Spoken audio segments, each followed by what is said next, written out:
चू चू चूहा अपने बिल से बाहर निकला। सामने बिल्ली बैठी थी। चूहे ने सोचा, मैं बाहर निकला तो बिल्ली मुझे खा जाएगी।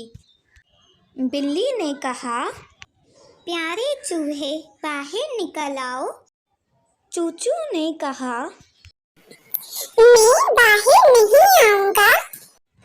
बिल्ली ने पूछा, क्यों? चूचू कहने लगा, मैं बाहर आऊंगा तो तुम मुझे खा जाओगी। बिल्ली ने कहा, अल्लाह ना करे, मैं तुम्हें क्यों खाऊंगी, मैं तो तुम्हें दोस्त बनाने आई हूँ। ये देखो, हाथ बढ़ा रही हूँ, तुम मुझसे हाथ मिलाओ, मेरे दोस्त बन जाओ। चूचू बोला, बिल्ली खाला, मैं नहीं आऊंगा। तुम जाओ, उधर देखो, टीपू कुत्ता खड़ा है, इससे हाथ मिलाओ।